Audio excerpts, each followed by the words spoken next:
Здравейте, приятели! Днес искам да поговоря малко за Македония и периодът април-юли, където се случиха някои интересни неща. И днес искам да ви разкажа най-важното от този период. Искам да започна с изборите, които се проведоха през месец април. Те бяха комбинирани две в едно и за парламент, и за президент. Основните конкуренти са старите партии ВМРО, ДПМН и партията, която е с лидер Никола Груевски, и партията на СДСМ, Социал-демократически съюз на Македония, с Зоран Заев. Двамата конкуренти са премиерския пост. Груевски спечели убедително и очаквано. Въпреки широката коалиция, Заев и компания не признаха изборите. Ще поговорим за това малко по-късно. Президентските избори бяха между двамата основни кандидати, Георги Иванов и Стево Пендаровски. Съответно, Георги Иванов е действащия президент от ВМРО ДПМН, и Стево Пендаровски, който беше СДСМ кандидата. Той през цялата кампания говореше доста интересни неща, въпреки че като социалист все пак СДСМ е наследник на ЮКП, македонския клон на ЮКП, Югославската комунистическа партия. Въпреки това Стево Пендаровски говореше за много високи неща, като постоянни диалози с съседите, с албанците, назряващи, като предвиждаше някакви назряващи конфликти. Но тъй като високия му начин на говорене звучеше някакси като трудно биха го разбрали и нормалните хора, при което и се загуби, разбира се. Изборите 2 в 1 бяха с цел просто ВМРО да спечели двата избора, което обаче изненадващо опозицията реагира доста остро, отказа да признае изборите и всички депутати, които трябваше да влязат в парламента, се отказаха от мандатите си и оставиха партията ВМРО и партията на Али Ахмети да сформират коалиция, която да има повече от 51% и съответно да става управляващата коалиция в Македония. Тъй като това непризнаване прилича доста на нашето българско, когато ГЕРБ се отказаха да приемат псевдопобедата на БСП и ДПС, излучиха Орешарски. По същия начин подадаха оставки и СДСМ и тяхната коалиция. Само че обаче се появиха няколко предатели от партията, които се отказаха от това да напуснат и си останаха в парламента. 2-3 са те, сред които бяха наричани от тяхната си вътрешна партия като предатели и бяха изключени от организацията. Докато април и май, на 25 май беше втория тур. На 11 май имаше съвместно честване между Академиите на науките на България и на Македония за честване на Кирил и Методий, годишнина от честване на славянската азбука. като се избягваше историческата насоченост на въпроса, просто се прославяше тяхното дело. Тук двамата двамата академици, водачи на академиите, Владо Камбурски и нашия Стефан Воденичаров. Честването мина добре, нормално, като и двете страни изразиха задоволство по научни проекти, които работят и двете академии, които пък дадаха един добър пример на политиците.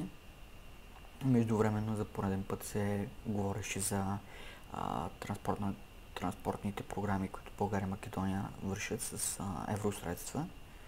Те са по коридор 8, който за съжаление не е много важен за Евросъюза. По-скоро неговото геостратегическо значение е предимно за Балканите и с лека намеса към линията София-Скопие-Тирана и пристанищата на Италия, Бари по-специално. Там се изразиха задоволства, че уж се работи. Българите отдавна са стигнали Кюстендил, което е най-близката точка до границата. Обаче македонците все още не са стигнали до Команово, както се казва, което е на 30 км от Скопие, за да се изгради този коридор. Очаква се до 2019 да е най-накрая доволен. Да не говорим, че исторически, още когато България се освобождава, България моли великите сили, тъй като ще се теглят големи кредити за железопътни проекти, да се свърже София с Скопие. Като първи главен проект, но великите сили тогава дават афинитет на Ориент Експрес и тези транспортни ЖП линии, които ги свързват Европа с изтока, с Ориента. Юли месец имаше поредна среща на членките на НАТО и кандидат членките. Македония обаче отново не постигна успех за присъединяване или някакви по-близки стъпки за постигането на това, докато България каза, че спрямо за натовската позиция твърдо подкрепяме Македония и нямаме някакви изисквания. Гърция отново се застъпи на позицията си, първо да сменят името, после да очакват подкрепа от Гърция, което автоматически сложи поредното вето. Америка просто като един миротворител изрази надежди, че някога тези проблеми ще се изгладат и колкото по-скоро стане, толкова по-добре за всички останали. Разбира се, това е по-скоро едни утешителни думи за Македония по-специално и докато за Черна гора и Босна се изразиха едни такива позитиви, също и за Грузия, но с въздишка, че за съжаление още не са окончателно готови. В същото време гръцката, точно около тези дни около НАТО, в натовската конференция, Антонис Самарас се активизира, който е един от идеолозите на антимакедонската пропаганда в Гърция, че македонски език е комунистическа измислица и не съществува като отделен език и той е абсолютно български. Даже когато му превеждали от български на македонски, той чувал едно и също нещо. Следователно за него това е един и същи език, тъй като хората се разбират и без да са нужни преводачи. което пък леко в страни от тяхната твърда теза, че македонците не са българи, но са славофони. Но това нека го дискусираме в друга тема за македонизма и македонската пропаганда. Друго нещо, което смути македонските редици, е радикализирането на Косово и части от Албания, които са с преобладаващо македонско население. Тъй като в едно пропагандно видео на самопровъзгласилата си ислямска държава на Ирак и Левант, която взема части от Ирак и Сирия към момента, има човек, който държи македонски паспорт. Те горят паспортите си в огън, което е символ, че тези хора там им е мястото и няма да отиват никъде другаде. Което поведе едни опасения в Македония, че тези хора идват от Македония и биха се активизирали много сериозно при един религиозен конфликт. Това се случи няколко дни преди окончателното произнасяне на Върховния съд на Македония по делото Монструм.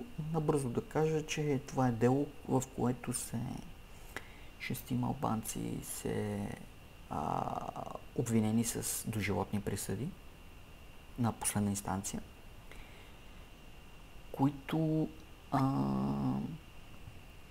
съдът се изказа, че те са убийците на 5 македонци на Смилевското езеро, което е близо до Скопие. Този инцидент е от 2012 година с сериозен обществен отзвук в Македония, тъй като в случая борбата се пренеси на етническа вълна, как албанци убиват македонци. 4 от македонците бяха непълнолетни, което допълнително разгорещи страстите. Албанците обаче се вдигнаха на протест, несъгласни с доводите на съда. Обвиниха македонската държава, нарекаха ги даже фашисти, че делото е на етническа вълна и настояват за незабавното пускане на 6 македонци, които част от тях се укриваха в Косово, между другото, но бяха върнати обратно в Македония. Протестите бяха много сериозни, имаше сблъсъци с полиция, изпочупени магазини, витрини. За съжаление, беше използван много силно етническия елемент и в части религиозния, който чуваха се призиви призиви Аллах Акбар, призиви като УЧК, Скопие, сърцето на Албания, брутални скандирания, които внесаха притеснения в обществото. Македонските партии се изразиха своето несъгласие с този протест. УЧК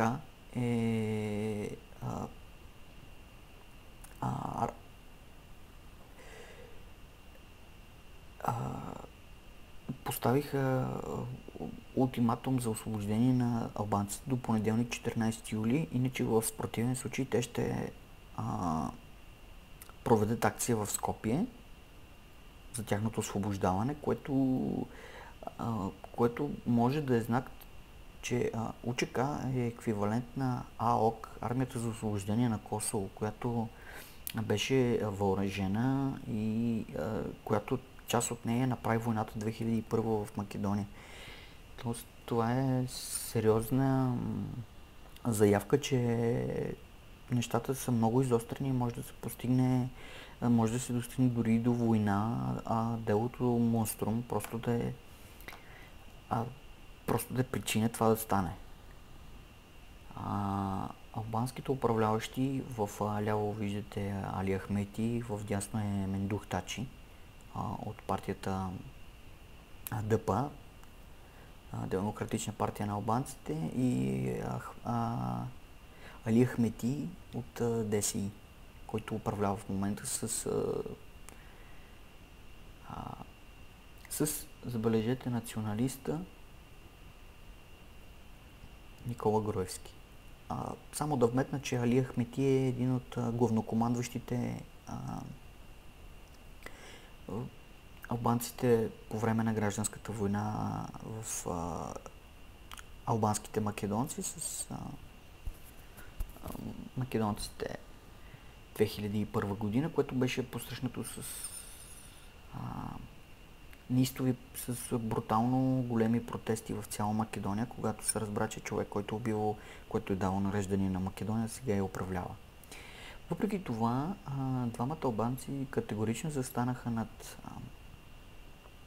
над чисто етническото албанско в този протест и се обявиха против насилието.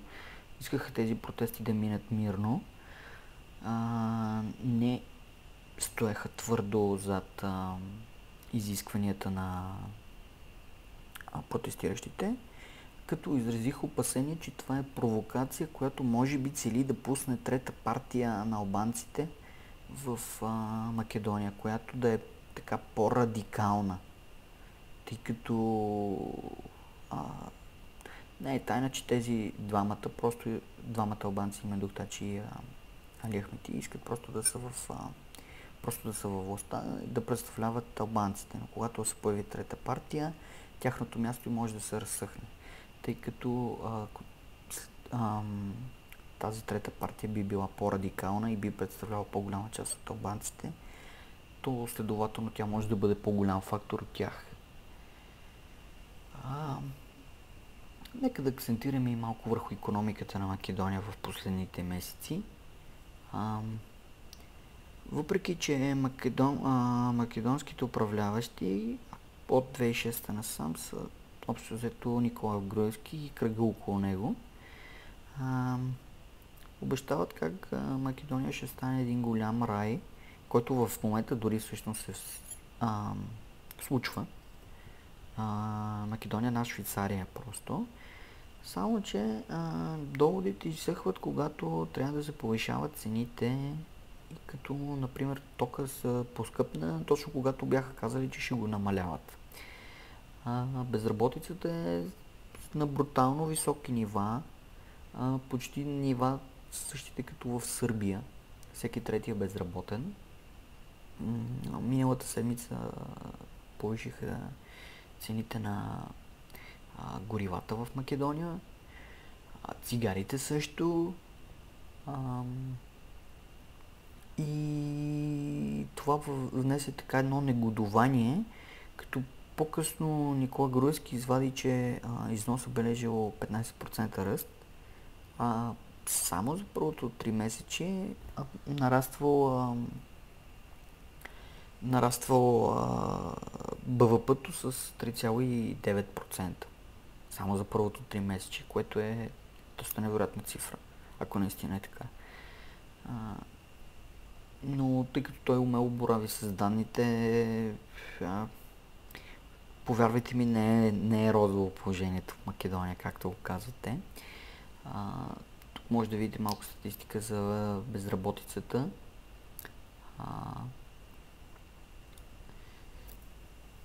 Отчаиващо е, че всеки трети е без работа. Не случайно много македонци си извадиха български паспорти и директно заминаха на работа в Европа. Това е една от причините. И в последните слайдове на днешната презентация искам да ви покажа новата порция македонизъм, която допуснаха управляващите с стремежа да подсилят националното чувство на Македония. Това е статуя на Лидия, първата македонка, която е приела християнството. Част от мегапроекта Скопи 2014. Не знам историците как точно са дори направили, са намерили и решили, стигнали до извода, че това е първата македонка и чак статуя, знаят нейното лице и така нататък.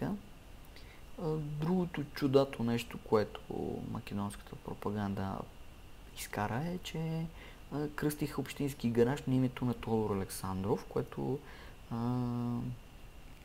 е много странно, защото Тодор Александров е велик революционер и име на гараж някакси звучи доста странно.